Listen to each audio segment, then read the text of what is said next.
Most common plant problems and what you should do about them. First, I'm going to talk about some of the common symptoms, like things you would recognize on your plant, and then I'll just talk about some more general problems for you to troubleshoot. So, first of all, why do we want to talk about plant problems? Troubleshooting your plants is the best thing you can do to keep them happy and healthy. You got to pay them attention so that if there is a problem, you recognize it as quickly as possible and you can keep your plant as healthy as possible. This is the way to keep them alive. Like, no matter how good you are at plants, there's going to be issues and problems. And by paying attention and taking action, you can prevent those minor issues from becoming major problems or leading to the death of your plant. Plus, as you get more comfortable with troubleshooting and diagnosing problems, you'll become a more confident plant parent, and that's what we all want.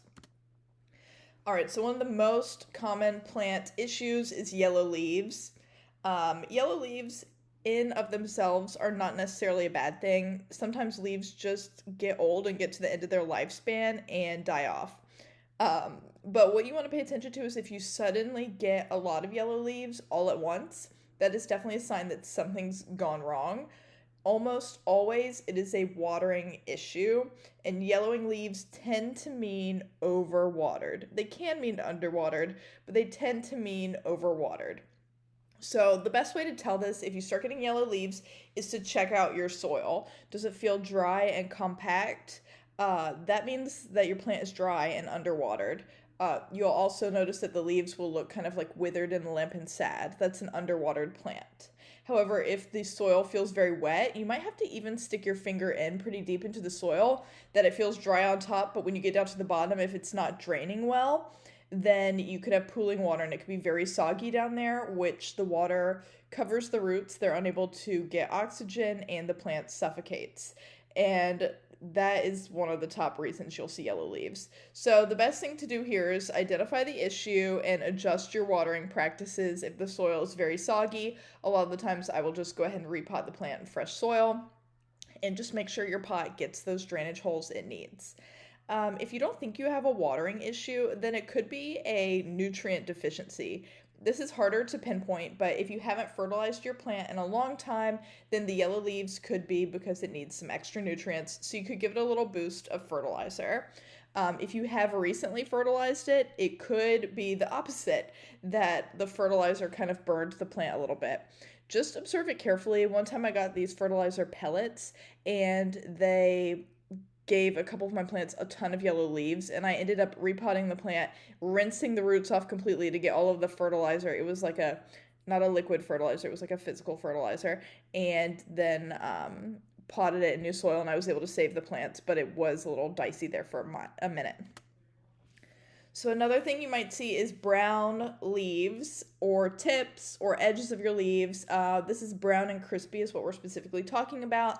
And this means low moisture. It could be low humidity, low watering, or even inconsistent watering if you're watering not as often as it wants to be watered.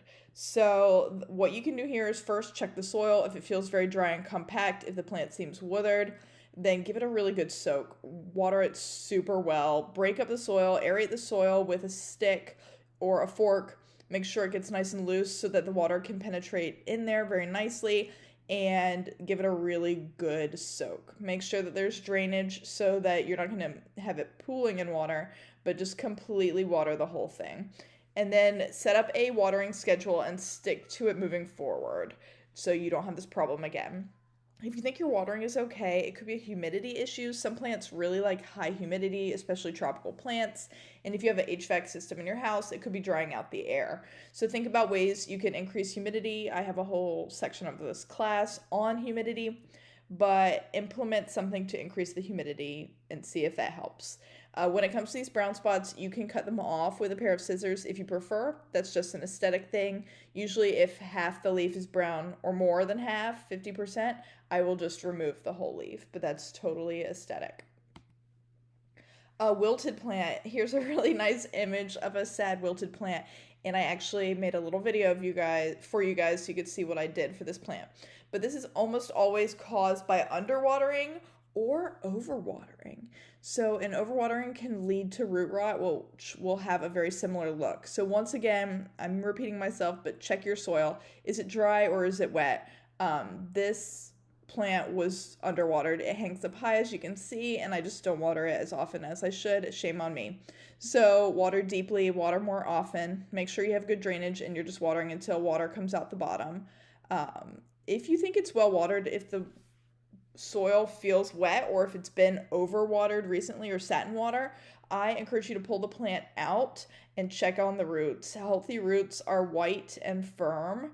If the roots are black and mushy, they are rotten. And you will want to cut off all of these rotten roots. If there's no roots left, then propagate the plant, stick it in water, and let it grow new roots. But rotten roots will not absorb nutrients or water, and the plant will wilt and die. Finally, it could be pests. I'll talk about pests a little bit more in a few minutes, but the best thing to do is examine your leaves and see if you see any signs of pests. That would be like web, like spider web, stickiness, little white dots, and if so, you're going to want to wash the plant very well and treat it with, I usually start with neem oil, and you can move up to a stronger insecticide if that does not do the trick. Another common issue is leaf drop, which is just like leaves falling off your plant. As with the yellow leaves, this could happen sometimes. It's not necessarily a problem, but if you see several leaves falling at once or just an uptick in leaf drop in your plant, then it is often a sign of problems. And I most often see leaf drop being environmental shock, which just means that you moved it to a new spot and it might not even hate the new spot, it's just mad it got moved. Certain plants, like a fiddle leaf fig, this is a rubber plant in the picture, they just don't like being moved. They get mad. This plant dropped all of its lower leaves when I moved it to this corner. It's been a year now and it's happy and growing, but it was mad when I first moved it. So try not to move your plants too much and be thoughtful when you do move them, and know that it's possible that they'll drop some leaves when you move them. Leaf drop also could mean that it's not getting enough light. And if the plant feels like it's not getting enough light, it's going to give up some of its older leaves to try and keep the newer leaves alive, sort of sacrifice the other ones. This will be most obvious. The plant will start leaning towards the light. You can get a light meter, or you can just kind of pick up the vibes in the area and see if the plant seems like it's in a low light spot. Then maybe move it somewhere brighter or consider adding one of those small grow lights. And then it could be pests. Inspect the underside of the leaves, see if there's any signs of pest. Usually, though, this is environmental shock.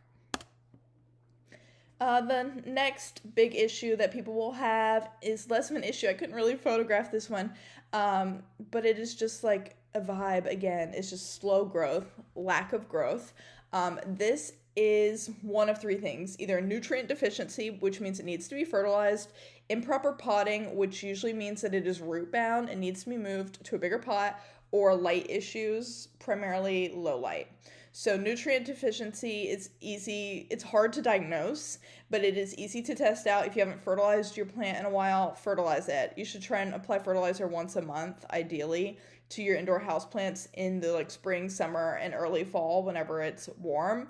I don't fertilize my plants in the winter, but the rest of the year I do. Lighting issues, just like we just talked about, if it's not getting enough light, the plant might be okay. It's just not going to thrive and grow really large. So if you want it to grow more and larger leaves, consider moving it to a brighter area. And then the last one is improper potting, which is just needing a bigger pot. So check the bottom of your pot. Are roots coming out of the drainage holes? Pull the plant out of the pot a little bit. Is it just full of roots, really tight, compact, wound around and around? This means that it is root bound and you need to move the plant to a larger pot, ideally something between 1 and 2 inches larger in diameter. Use this as a chance to break up the soil a little bit, give it all new soil, freshen it up, and it will be happy again. So what is root rot? We've talked about root rot a little bit, but root rot is the worst thing that can happen to a plant, honestly, because there's very little to be done to save it.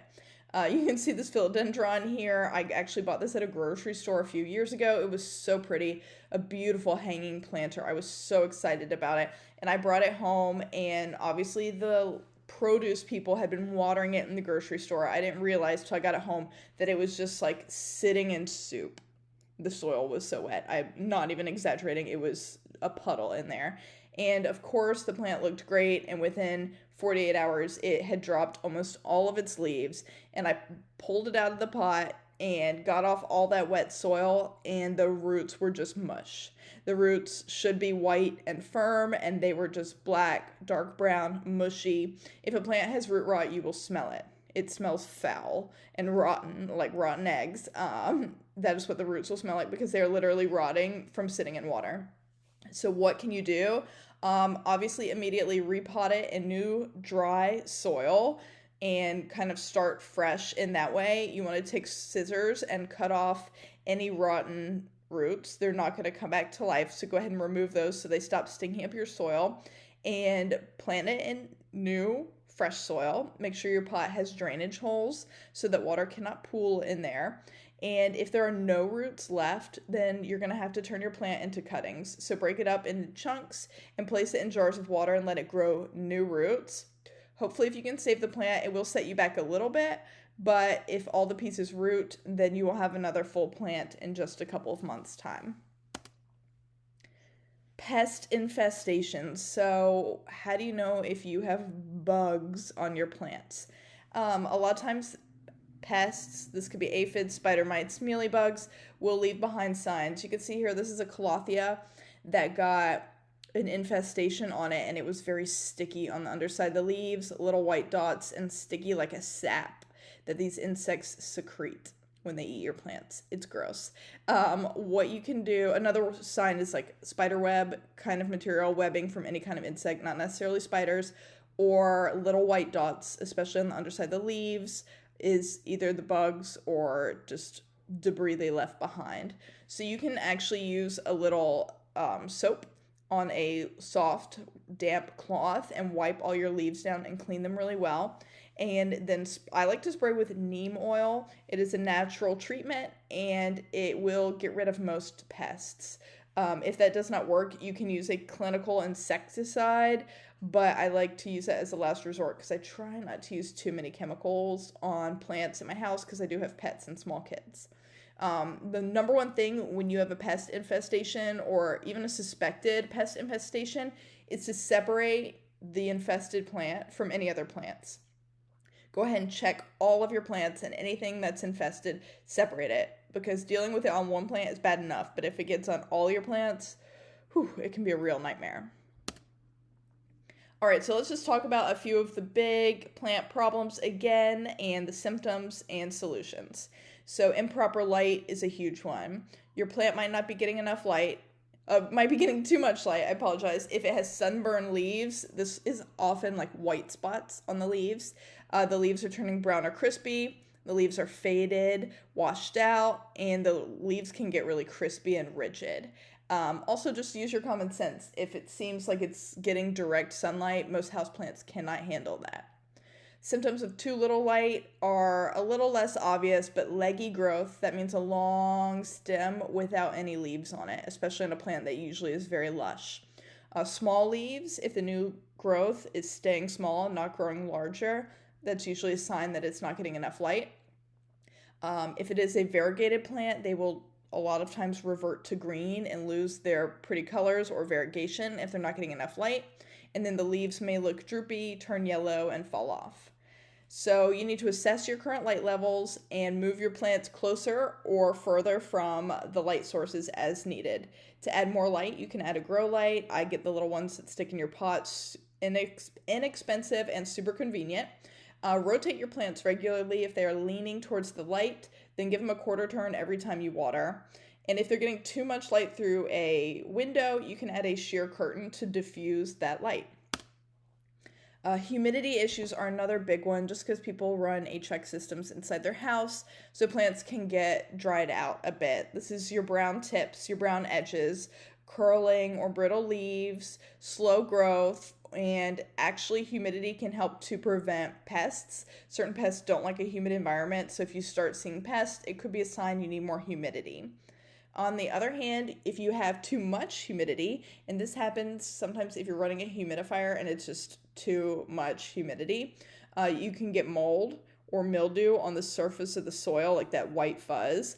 The leaves can get a fuzzy fungal growth. The leaves could go limp, and you might start getting root rot even if you're not over watering. So you can use a hygrometer to measure humidity, which a lot of these like watering detectors have that built in, and increase or decrease as needed. To increase humidity, you can add a humidifier near your plants, you can add a pebble tray, you can cluster your plants, or you can even mist for temporary humidity. And if you have too much humidity, I did not put this on here, if you want to decrease humidity, I highly suggest running a fan.